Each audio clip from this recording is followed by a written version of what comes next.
Let me go across to the guests who are joining us. PKD Nambiar is a political analyst. Nagaraju Yadav is Karnataka Congress spokesperson. Gokul Chandran is a political analyst as well. Maulana Masoodul Hassan Kazmi, Islamic scholar, is also joining us. Varun Singh is also a journalist and analyst joining us on the show. Let me begin with you, Varun Singh. How dangerous do you find the situation that we are witnessing today? Because it's not one case, two cases, but it's multiple such cases, as I've highlighted, that are coming to light. And what's most fearful is the fact that it doesn't look like that the state is in control. I mean, the state as in, the governments, whether it's the state government, of course, law and order is a state subject. It doesn't look like they're in control or they're inspiring any confidence. Yesterday, the BJP and its leaders could blame the state government in Rajasthan, the Congress over there. But today, when something of this sort is happening in Karnataka, this is not the first time that an incident like this has come to the fore. Earlier too, during the hijab controversy, we saw another fellow being killed, a Hindu being killed over there. And now when we have it's Praveen's case, when we go into details and we see that a post of June 29, after Kanhaiya Lal's murder in Rajasthan, if that can evoke such strong sentiments from the opposing camp that and rightly pointed out by you, that how can on earth a post supporting or objecting to anyone can lead to his death?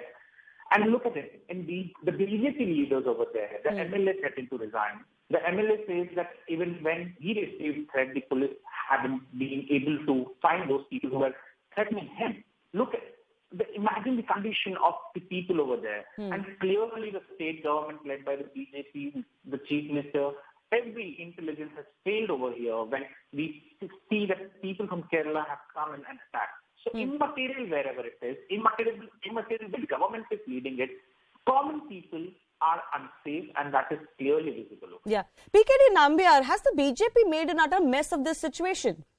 Because they said what they said on Nupur Sharma, the government said what it said on Nupur Sharma, and I think the expectation was that inflamed passions will be assuaged, that things will calm down, that common sense will prevail, that better sense will prevail. It looks like they calculated it wrong. Because what many also pointed out was that you've actually given a handle to fanatics to take law into their hands because of this issue. Shivani, it is not this way. It is not only just the government or the BJP. For that matter, every citizen, every peace-loving citizen is shocked. Because one after another, maybe the government and the BJP may have taken whatever stand they wanted to. In the case of Nupur Sharma, thinking that yes, there should not be any kind of crisis related to communal clashes in the country. But on the contrary, what you are seeing is that such kind of an intolerance, and this is happening if you really look at from the Malabar belt.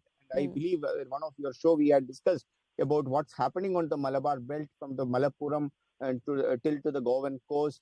How there is a complete transformation of demographic changes, the food habits have been changing and so on and so forth. So it's like just waiting for some kind of things to happen.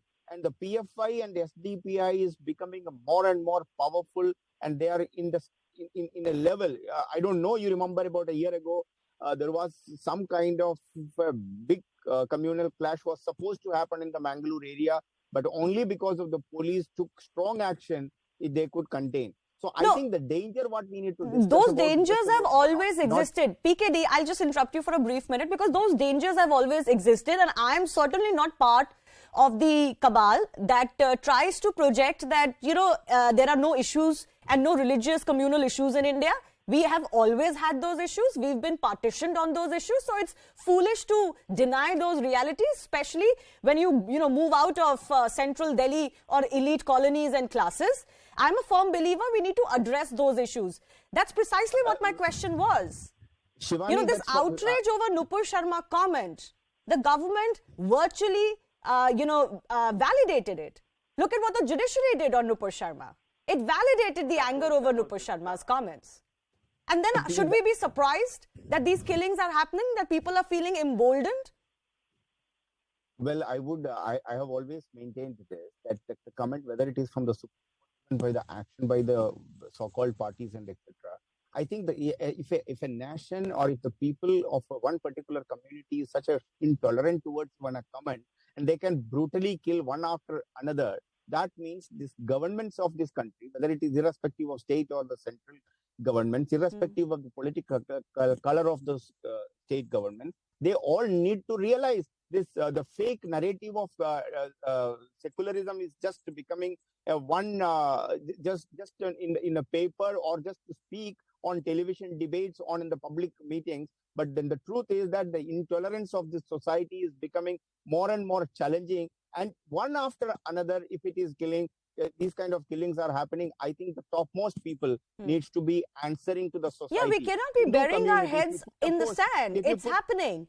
And as I mentioned, Shivani, it could be anybody's post tomorrow that could be taken such an umbrage upon that, radicals and fanatics could justify your murder on the basis of that. I mean, who is not guilty of posting an angry post? That's exactly what the medium of social media is, to vent, to outrage. But we don't expect people being murdered for that. That is precisely the challenge is that if you put a post and if you question or even whether it is a truth or not, is it a fake or anything, that there is a judicial system in this country. But if you put a post which may not be liked by another person or another community, that can cause a death to your life, your own life. Yeah, and who's responsible for that? Somebody has to raise their hands and say, okay, we are not going to allow this. I am coming to that. The responsibility lies with the people who still support such kind of forces, whether it is a PFI or an SDPI, on multiple TV channels, you will always find there are sympathizers for those forces. Okay, on that